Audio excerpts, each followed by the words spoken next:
Na correria de um pronto-socorro, milhares de vidas ficam nas mãos de médicos e enfermeiros de plantão. As decisões têm que ser rápidas e precisas. Mas como agir com clareza e de maneira firme depois de 24 horas de trabalho? Depois da terceira jornada, depois da pressão e da falta de estrutura?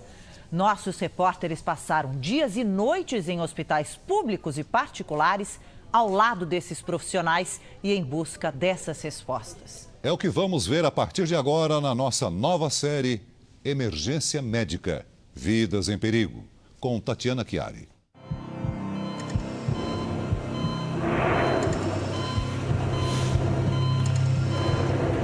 Cada profissão tem um centro nervoso, um lugar que funciona como coração daquela especialidade. A medicina tem o pronto-socorro.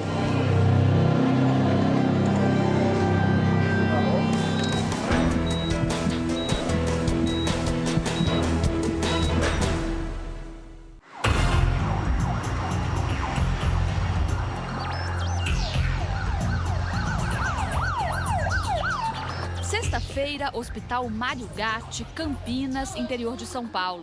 É para cá que são encaminhados 50% dos casos de acidentes com traumas da região. A equipe de emergência está atendendo agora uma vítima de atropelamento que chegou há poucos minutos. A equipe toda está aqui discutindo os procedimentos para um momento tenso. Um paciente idoso de 85 anos que foi atropelado por moto numa via pública, foi trazido pelo resgate e tem uma fratura de crânio grave. A pressão dele está muito baixa, a chance de mortalidade aí acima de 70%, né, pelo trauma de crânio. O risco de morte está em quase todas as conversas por aqui. E o desafio agora é estabilizá-lo. No momento ele não sabe nem se a gente vai conseguir fazer exames porque ele está correndo risco de vida nesse momento. Esse que nós chamamos de atendimento emergencial do primeiro pico de óbito. Então a gente prioriza principalmente a parte respiratória, ventilatória do paciente e a parte circulatória. Algumas medidas são tão extremas que é preciso informar o chefe de plantão. O que é isso, doutor Marcos? Esse aqui é o alerta vermelho. A gente não tem tempo de fazer a tipagem desse paciente. Então a gente faz uma transfusão de emergência para esse paciente, sabendo dos riscos que nós temos, mas eu preciso ter uma autorização do médico. É isso que assume o papel do médico nesse momento. Dr. Marcos de Almeida é o responsável pelo horário. São 25 anos de experiência e os mesmos desafios. Agir rápido e se envolver na dose certa. Se você se envolve emocionalmente, você deixa tomar decisões preciosas que vão resultar no salvamento da vida do paciente. Então esses fatores a gente começa a criar alguns mecanismos de defesa. De uma maca de emergência, de repente este lugar aqui na UTI se transformou numa sala de cirurgia, né? O que a gente está acompanhando agora é uma cirurgia complexa. O chefe do setor de cirurgia também já está envolvido e outros 6 profissionais para tentar salvar esse paciente. É sempre um momento em que a gente fica com o coração a mil. Mas, por outro lado, quando o paciente consegue se salvar, também é muito gratificante.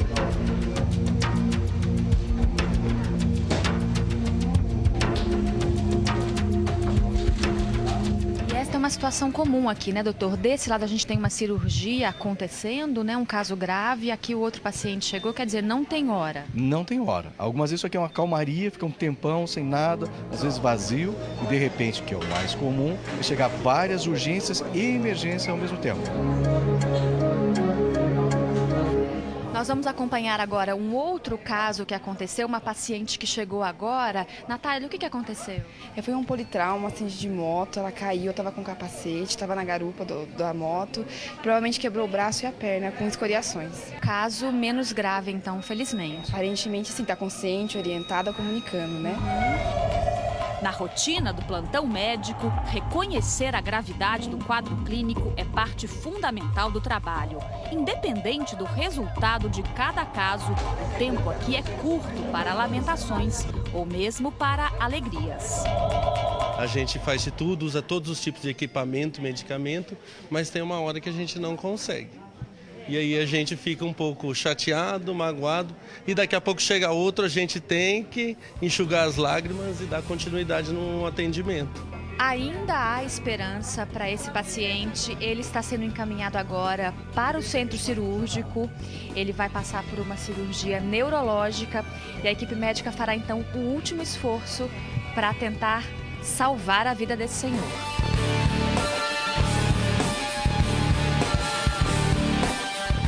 E será que o trabalho do Dr. Marcos terminou por aqui? Não, ainda tem mais um tempo, tem uma jornada maior, a gente fica no hospital, a gente, se conseguir, a gente dorme ainda, dá uma descansadinha um pouquinho no hospital mesmo, mas o plantão é de 24 horas e a gente permanece aqui até amanhã. Apesar de todo o esforço dos médicos do plantão, 2 dias depois, o senhor acidentado morreu.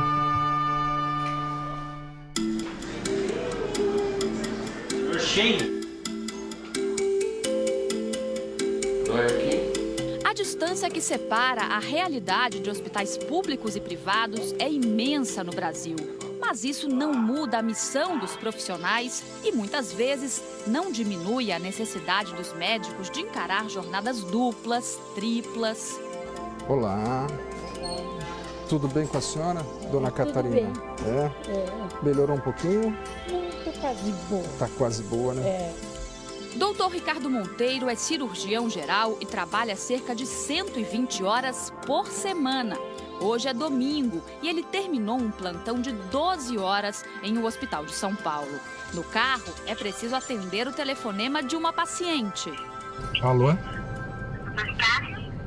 Pois não, quem tá falando?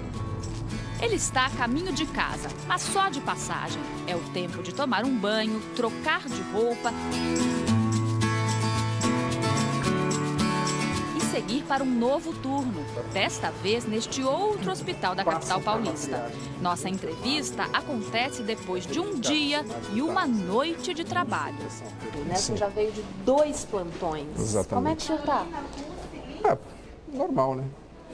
Cansado? É a nossa rotina, né? E o meu filho, ele já está aprendendo ele está se acostumando com a vida do pai. Quando ele era pequeno, ele perguntava para mim assim: pai, você vai dormir comigo hoje?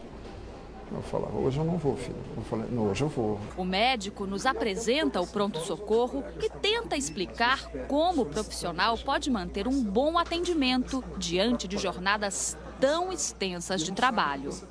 A gente já tem ideia de que se trata de um caso mais grave ou um caso mais tranquilo, entendeu? E existe também o feeling médico. O psiquiatra Mauro Aranha, vice-presidente do Conselho Regional de Medicina de São Paulo, diz que a necessidade das longas jornadas é um dos grandes desafios para a boa prática médica. Nós, como Conselho de Medicina, temos que favorecer que o médico tenha uma boa saúde mental e física para poder bem atender, inclusive, a sociedade.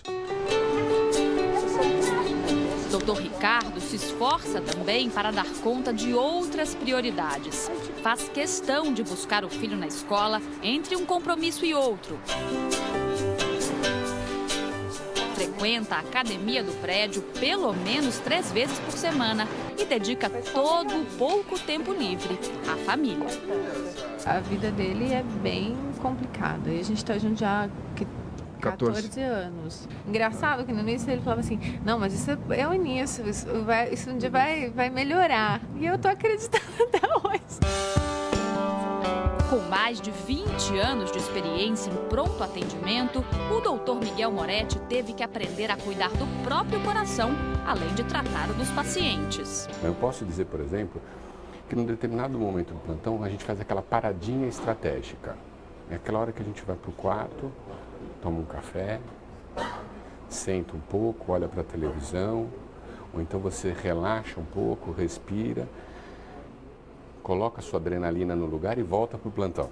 Nesse período, ele aprendeu também a lidar com emoções de todos os tipos.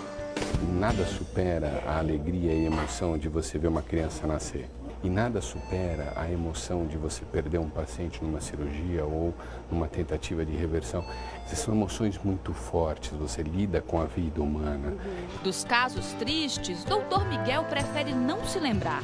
Já aqueles com um final feliz são os próprios pacientes que não deixam ele esquecer. Cada passada, cada metro, cada minuto tem valor especial para Rafaela. Hoje, para mim, conseguir tomar banho sozinha é o máximo. Eu poder tomar um copo de água, porque eu não podia, porque meu rim não funcionava, então eu não podia tomar água. Então, assim, qualquer coisinha é muito importante. Eu dou um valor muito maior do que eu dava antes. A publicitária sofreu as graves consequências de uma doença rara chamada miocardite. Passou mais de um mês em coma. Tive 3 paradas cardiorrespiratórias. Uma delas foi de 5 minutos, então eu fiquei um tempo considerável parada. Eu cheguei a ser a primeira pessoa da fila de transplante de coração do Brasil. Felizmente não precisei fazer. O Dr. Miguel chegou a abrir a UTI para as pessoas se despedirem de mim. Sob os cuidados do Dr. Miguel e contra todas as previsões, ela sobreviveu sem nenhuma sequela. Encontramos Rafaela alguns dias antes dela viver outra grande emoção. Rafaela vai se casar e comemorar numa festança para 250 pessoas. Qual é aquele convidado que não pode faltar? O Dr. Miguel. Ele não pode faltar de jeito nenhum. Olha eu. Que bom estar vivo, né? Nossa, que bom. É maravilhoso. Muito legal. Obrigada, adorei te conhecer. Prazer foi meu. Obrigada. Boa sorte, bom casamento, Obrigada. hein? Vai ficar linda, penteada. Vou, né? Já Agora tá fazendo teste. Opa! Amanhã, as pressões do dia a dia transformaram médicos em pacientes ou mesmo em vítimas de violência. A espera de horas nos hospitais deixa os pacientes impacientes. As discussões são inevitáveis. Médicos são vítimas de agressões, vítimas de depressão. Muitos não resistem e acabam usando remédios como drogas para suportar a pressão.